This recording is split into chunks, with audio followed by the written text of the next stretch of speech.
네, 여러분 안녕하세요. 동도자산연구소 이영길입니다. 이번 시간에는 가지급금에 대해서 좀 보려고 합니다. 가지급금으로 인해서 중소기업 대표님들 아주 고민하시는 분들이 꽤 계시더라고요. 가지급금은 정빙 서류가 미비가 돼서 그 처리 자금의 기소 불분명한 경우예요. 그러니까 이거죠. 아무런 영수증 없이 돈이 나갔는데 그 돈에 대해서 정빙 자료가 없잖아요. 그러면 여기 법인에는 대표님이 있잖아요. 대표님 보수를 받고 법인을 경영해야 할 의무가 있단 말이에요. 그러니까 이런 정빙 서류가 없이 자금이 나간 거는 이 자금에 대해서는 대표님에게 대여해준 돈으로 봐서 이거를 가지급금으로 본다는 거예요. 그래서 대표님이 100% 지분을 가지고 있다 하여도 법인하고는 별개의 인격체잖아요. 그러니까 내 거래하고 있는 또 제3자 이해관계인이 있을 수 있기 때문에 법인이 대표님이 비록 100% 지분을 갖고 있다 하더라도 대표님 거는 아니다. 대표님은 이 법인의 경영인으로서 보수를 받고 경영자다 이렇게 보시면 되는 거예요. 네. 그랬을 때 이 가지급금이 생기는 게 주로 어떤 경우냐 하면 뭐 리베이트를 주기 위해서 현금으로 마련해서 준 경우도 있을 수 있고 다 불법이죠. 또 노무자들이 소득세 신고할 수 없는 입장이 있을 수가 있더라고요. 그러면 할 수 없이 그냥 월 400만 원 줘야 되는데 월 300만 원 정도 주는 걸로 해서 그 노무비를 지급을 해요. 그럼 그 돈이 대표님 개인 돈을 줄 수는 없잖아요. 그러니까 회사에서 돈 뽑아서 주고 정빙 자료가 없는 거죠. 그런 경우는 다 가지급금 잡힙니다. 네. 가지급금 됐을 때 불이익이 어떤 게 있는가 한번 봅시다. 첫 번째는요, 대손금 처리가 안 됩니다. 대손금 인정받을 수가 없어요. 법인이 업무 활동을 하다 보면 상대방 사업자가 부도가 나거나 다른 사정이 있어서 매출채권 회수가 안 되는 경우 있었을 건 아니에요. 그러면 중소기업인 경우에 2년 이상 받을 수가 없는 경우가 되면 포기를 하고 대손금 처리를 하면 이걸 비용으로 인정을 받습니다. 그런데 이 가지급 같은 경우에는 대표님이 끝까지 책임을 져야 되고 대손금 처리가 안 됩니다. 대손금 처리가 안 된다는 것은 송금 산입이 안 된다는 거잖아요. 비용 처리할 걸 못 받는다는 거죠. 결국 이게 법인세 상승 효과를 가져온다. 이렇게 볼 수 있는 거죠. 두 번째는요. 이 가지급금에 대한 인정이자를 내야 돼요. 인정이자는 4.6%입니다. 요거는 이제 당좌 대출 이자율로 국가에 정해놓은 거예요. 근데 만일에 이 법인이 다른 금융기관에서 차입을 해가지고 그 차입금 전체를 통틀어서 가정평균 냈을 때에 적용되는 이자율이 4.6%보다 낮다 그러면 그 이자율로 해도 됩니다. 여기서는 4.6%로 설명을 드릴게요. 이 4.6%면 예를 들어 10억이면 연 4,600만 원 내야 되잖아요. 즉 대표님이 4,600만 원을 법인에 집어넣어야 돼요. 연말까지, 그죠? 근데 그렇게 이걸 넣을 수 있는 여유가 있는 분이면 이 가지급금을 가져왔겠어요? 그죠? 발생하지 않았겠죠? 거의 안 냅니다. 그럼 이게 4,600만 원은 비록 안 들어왔지만 세무조정 시에는 4,600만 원이 법인의 입금으로 잡는 거예요. 법인에서는 이 가지급금 돈이 나가지 않아도 될 돈이 나간 거잖아요. 그럼 나갔으면 이자는 받아야 될 것 아니에요. 그러니까 세무조정할 때는 4,600만 원이란 이자가 들어온 것으로 보고 법인의 입금으로 잡아서 법인세를 부과하는 거죠. 그죠? 그래서 인정이자 4,600만 원이 불어날 뿐만 아니라 또 그 4,600만 원에 대해서는 입금으로 잡혀서 법인세를 또 내야 됩니다. 세 번째는요, 차입금 있잖아요. 이 회사가 업무를 하기 위해서 은행에서 대출을 빌렸어요. 그래서 20억을 빌렸단 말이에요. 20억이면은 5%면 이자를 내고 있는데 업무를 하기 위해서 빌려온 차입금이기 때문에 이걸 다 전액 비용을 인정받을 수 있습니다. 송금 산입되는 거란 말이에요. 그런데 가지급금이 있는 경우에는 이 1억을 100% 다 차입금 이자에 대해서 100% 이자 비용을 인정 못 해주겠다는 거예요. 그 얼마까지 인정해 준다는 거냐? 여기 이제 20억을 차입했으니까 이자가 1억이잖아요. 1억에다가 곱하기 차입금 적수분의 가지금 적수로 전체 차입금에서 차지하는 가지급금의 비율이 나오는 거잖아요.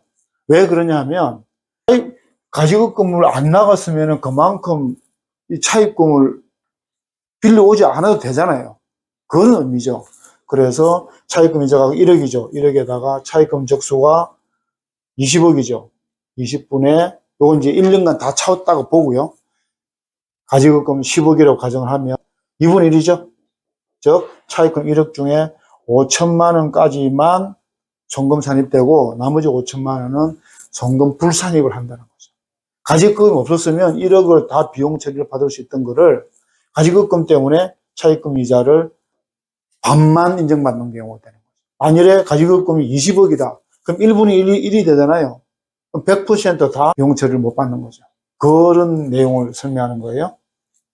그러니까 여기에서 대송금을 인정 못 받아서 법인세 인정 효과가 있죠. 인정이자를 내야 될 뿐만 아니라 4,600만 원의 인정이자에 해당되는 것을 입금 산입해서 또 법인세 더 내야 되죠. 차입금 있는 경우에는 차입금 이자도 비용 처리 다 받을 거를 가지급금 때문에 덜 받게 되는 거죠. 손해가 뭐 한두 가지가 아니죠.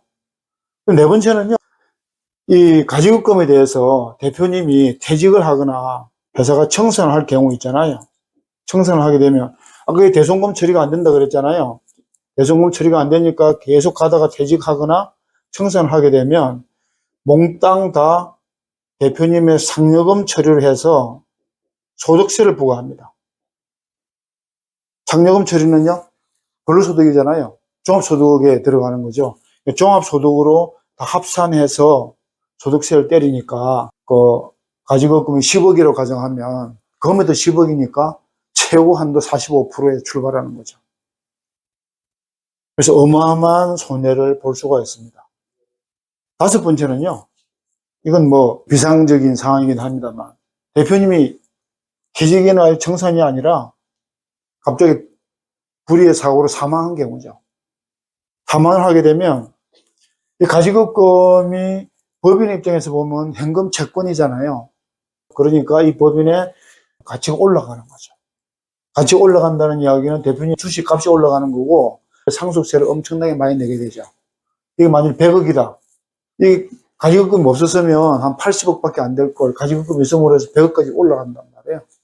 거기에다가 또 상속세도 많이 내야 되는 데다가 대표님 돌아가셔가지고 배우자나 자녀가 들어와서 대신 격려하러 들어오잖아요. 그러면 역시 이 가지급금에 대해서 상한 책임을 여전히 상속인이 부담을 해야 돼요. 정말 법인을 경영하시는 분이 가족들한테, 상속인한테 이런 부담을 준다는 건 말도 안 되는 거죠.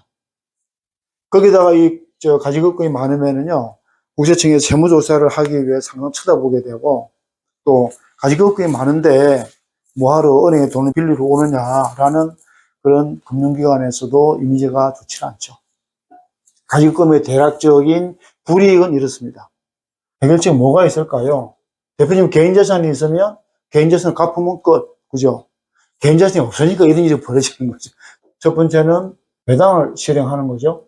그러면 대표님이 예를 들어 10억 정도를 배당을 해서 이걸 갚을 수가 있는데 첫 번째는 법인에 현금 10억씩 갖고 있질 않아요. 거의 그렇습니다. 또 배당한다 하더라도 배당소득세가 엄청나게 나오죠. 결국 배당소득은 소득과 합산해서 종합소득세율로 부과될 거란 말이에요. 물론 배당을 하게 되면 배당소득 공제가 있지만 그건 뭐 미미하죠. 그래서 배당을 했을 때 배당소득세가 무서워서 하기도 어렵다. 그럼 퇴직금을 받아서 가지고 갚으면 회사 그만두라는 이야기잖아요. 그죠? 그래서 그것도 어렵다. 그 다음 보수, 대표님의 보수금을 인상시켜서 지금 현재 연봉 1억인데 연봉 2억으로 만들어서 1억은 자기가 쓰고 1억은 가지급금을 갚아 나가면 되죠.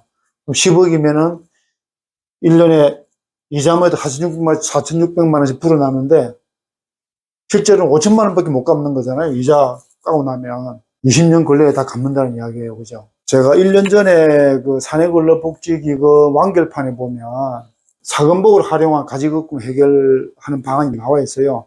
그 아주 인기가 있어가지고 심지어 그 5대 재벌의 자회사에서 연락이 왔어요. 연락이 문의를 하고 막 그러더라고요. 그래서 이제 이게 실제로 이게 가능한 거고 또 법적으로 아무 문제가 없어서 적극 추천을 드리는 건데요. 그러니까 이거를 단순 가지고 하나만 해결하라 이런 거 생각하는 것보다는 사내근로복지기금도 있을 수가 있고, 그 다음에 감액배당, 뭐 이익소각, 뭐 그다음에 민사신탁 이런 걸 종합적으로 생각을 해서 만들어 가는 게 훨씬 더 플랜이 좋게 나오거든요. 민사신탁도 마찬가지고요.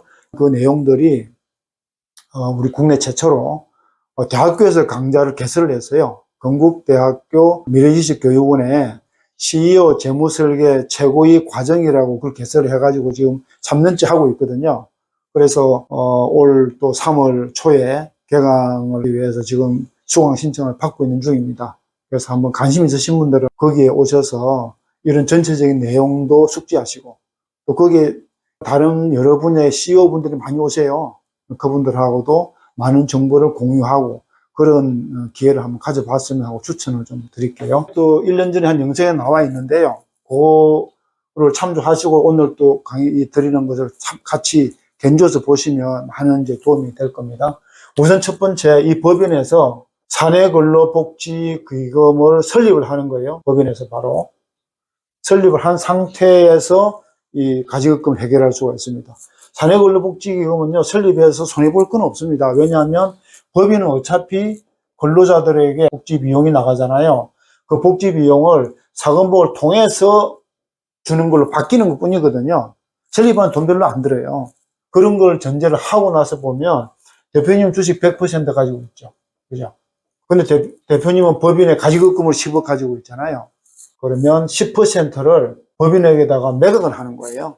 이때 매각할 때는 소각 목적이 아니에요. 그냥 처분 목적으로, 또는 재무 구조를 위해서 10%를 법인에다가 매각을 하는 거예요. 법인은 자사주 취득이 되는 거죠.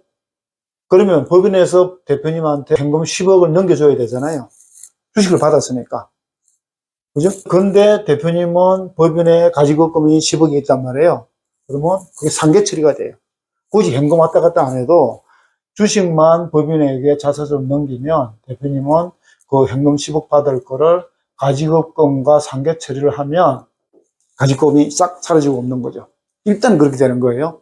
그럼 대표님은 90%를 가지고 있으나 10%를 법인 자사주 가지고 있으나 달라진 게 뭐예요?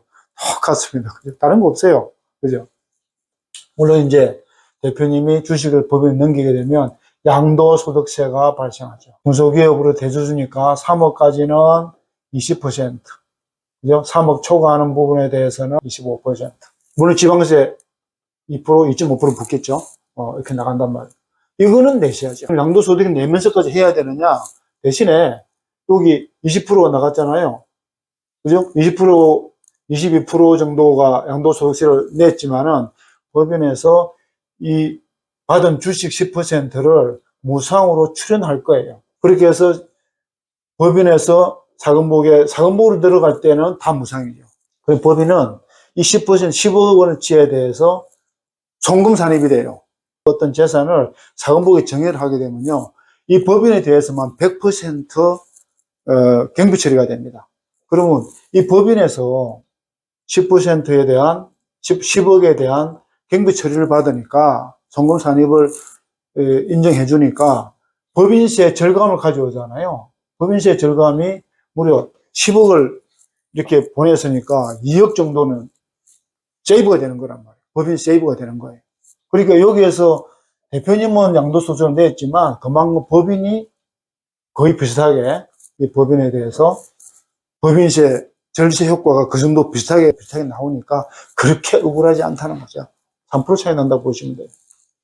그러니까 양도세를 내고 이렇게 해서 법인에서 사건복의 10%를 넘겨주는 이 방식을 취한다는 거죠.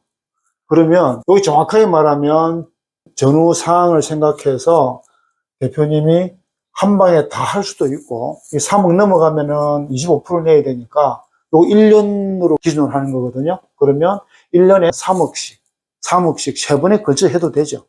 법인도 마찬가지죠. 무상 출연하는 거니까 10%다 할 게 아니라 올해 1년에 한 2%, 또는 그 다음에 또 3%, 이런 식으로 이 정의를 무상 출연하면 됩니다. 이렇게 이제 만들어진 상태에서 그 법인에서는 어차피 복지비에 나갈 거를 자금복에다가 줘야 되는데 그 기준이 이 세전 순이익의 5% 수준이잖아요. 근데 그걸 하지를 말고 이 사금복이 가진 주식을 팔아서 복지비 마련을 하는 거죠. 이 복지비는 어차피 법인에 나가야 되는데 법인에서 안 나오게 하면 법인은 금방 세이브가 되겠죠.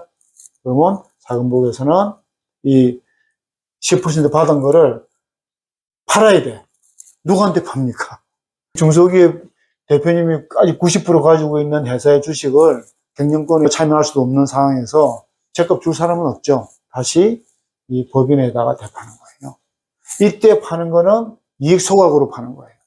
그러면 자금복에서 이걸 10%한 번에 다 팔지를 말고 여기도 2%씩 이렇게 5년 나누어서 자금복에서 법인에다가 이익 소각을 하는 거예요. 그러면 법인에서는 자금복의 주식을 매각한 대가로 지급하는 거예요. 자금복에게. 요 주의해야 될 게 대표님과 법인과 자금복은 다 특수관계인이에요. 그러니까 법인에서 대표님한테 팔 때, 자금복에서 법인에 팔 때 이 경우에는 5% 이상 넘어가면 안 됩니다. 그러면 이거는 부당행위 계산 부인에 해당되거든요. 그렇게 하시면 안 되고 그냥 5% 미만의 범위 내에서 가격을 정해서 사고 팔고를 하시면 돼요. 그럼 결국은 법인에서는 복지비에 나가는 게 있었는데 자금복에서 이 법인에서 이익소득가 나오는 돈으로 복지비 지출을 하는 거죠. 그렇게 해서 몇 년이 계속 이루어져 나가다 보면 대표님은 원래 100% 지분이 90%로 줄었지만 주식은 똑같잖아요. 그런데 이익소각으로 계속 이루어졌기 때문에 자동적으로 대표님의 지분율은 또 100%로 환원이 되는 거죠. 이 관계를 되게 헷갈려 하시더라고요. 그래서 그런 부분은 이제 저번에 강의 드린 내용도 있고 또 저희 이제 그 건대 미래주식 교육원에서도 최고위 과정에서 이걸 강의를 하고 있어요. 그러니까 관심 있으신 분은 좀 더 알고 싶다 그러신 분은 별도 문의를 주시든지 아니면 건대에 오셔서 다른 분들과 또 지식도 공유해서 하시면 좋을 것 같아요. 이렇게 하면 이 해결책이 가장 현재로서는 좋은 방안입니다. 그렇게 하시고 대비하시면 좋을 것 같습니다.